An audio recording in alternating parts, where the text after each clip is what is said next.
Hello and welcome to my channel. This is Lisa with Lisa's Faith and Budget Planning channel. I am back. I've been sick and I missed out on doing a Paycheck 1 closeout and Paycheck 2 setup. So I thought I would do a really short video, hopefully going through the budget and showing you what I did on Paycheck 1, how I closed it out, and how Paycheck 2 was set up. So this is Paycheck 1. Let me zoom you guys in and I will show you the income portion and all the changes that happened there. And I will show you the expenses and you can see how much that balanced forward. So here's Paycheck 1. These are large numbers. So I estimated $5,779.32 to be the income. There are things that I did that put money into the checking account that increased that considerably. And that had to do with my 2023 Roth IRA contribution. Now last year I spent most of the year saving up my 2023 contribution, and I got $6,000 and I saved it up.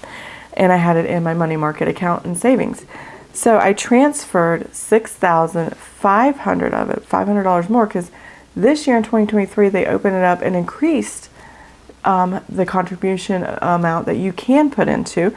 So I wanted to max it out, and I like the idea and enjoy the idea of maxing it out at the beginning of a contribution cycle to get the most out of the ups and downs that are going to happen in the market. And so what I did is all the accounts came in the same as far as the numbers, or all the income came in the same as far as the numbers as the actuals. And then I did transfer sinking funds for trash here. So I paid the trash and I transferred it in here, so the trash got paid. And then I also put, what was the other thing I did? I transferred the trash. $69.99. I paid myself from last month. I'll show you my sinking funds real quick. I paid myself back for paying out of the budget this $69.99 for Apple subscription. I didn't transfer it out of savings in the month of December like I was supposed to cover the money coming out of my checking account. I just let it ride with the rest of the budget and then counted it but didn't put the money back. So I transferred the money and paid myself back and gave my money back. Now you're going to see this month Norton also came out, and there's the trash that came out, and all that money got transferred into the checking account. So this is my dashboard page. I don't show this very much. I like to write scripture on mine, and I have my medical here. Anytime I get a copay, I have that written down here, and some prayers and things. So that's what I'm using my dashboard if you need inspiration on that.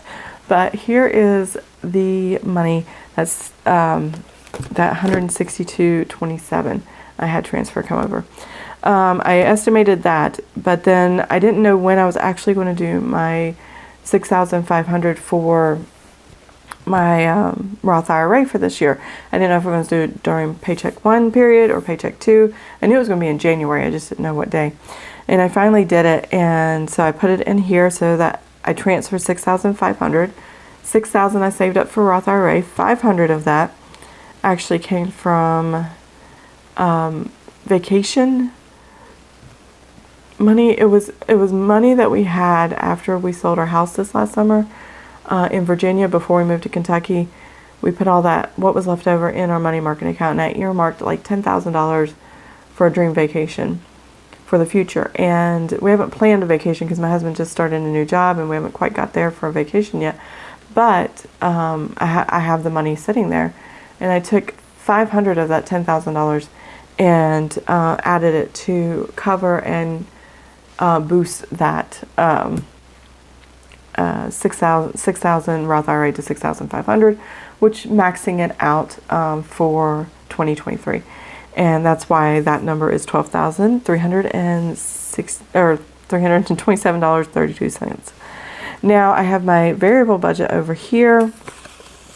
Pull the sticky note off, and what I actually spent in Paycheck 1, and if you take this number here at the bottom, $4,720.56 plus this $7,363.62, which includes the Roth and this unbudgeted item, which I hadn't talked about yet, but I am so thrilled about, because this unbudgeted item went, $100 went to paying for my husband's application to graduation.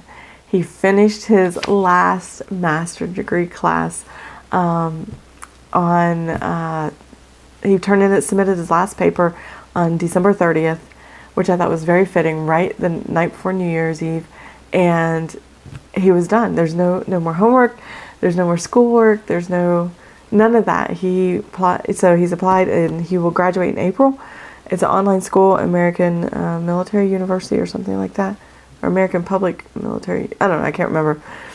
But anyways, it was a fantastic school, and he got his master's degree, and we're just waiting for graduation, and I'm so excited. And the $100 was to cover them to audit and make sure he got all his courses, make sure he paid all the other fees and stuff. It was just a fee that they had. So this here is, and everything else was just co-pays and regular grocery household stuff from my last weekly check-in. I didn't film, but if you look at my last video, you'll see that I did show the final numbers in that. From week 2, I believe, because I just finished week 3 and I set up week 4. Now we're in paycheck 1 closeout. I took my income minus my expenses. It left $243.14 to balance forward into paycheck 2. That was a long conversation. Not as short as I thought it would be. But I'm so proud of my husband. So here is my paycheck 2. So less income. But we did notice he got $28.89 more in his paycheck than previous. So, and I still need him to email me his pay stub so I can take a look at it and see if it's a pay raise or if something different happened. I don't know. But it was nice to see that little bump. There's the actual balance forward, and I am showing a negative number here. Now this is just the budgeted, not the actual. This sticky note back here is an actual because I closed it out. This is just the budgeted.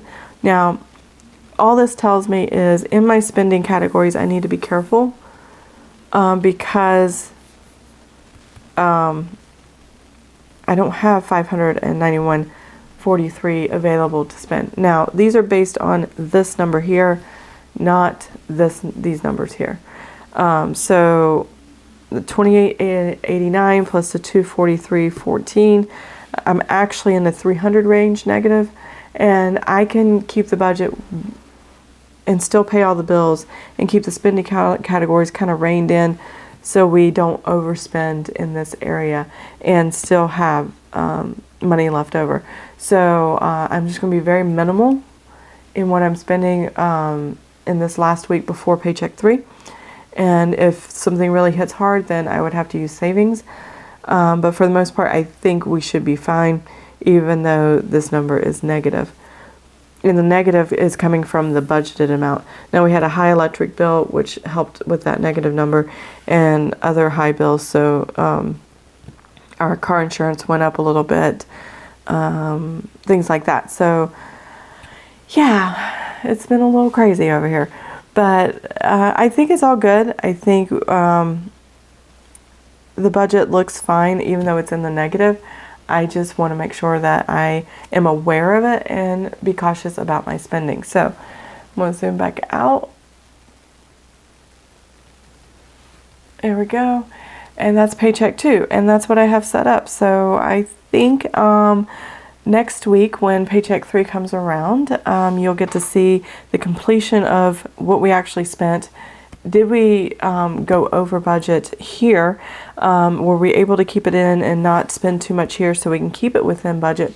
Or did I have to use savings? So that's what we'll be looking out for next time. And I hope you enjoyed this video. If you did, please give it a thumbs up. If you want to see more of my videos, please subscribe to my channel. And I will see you guys next time. Have an amazing and blessed day. Bye.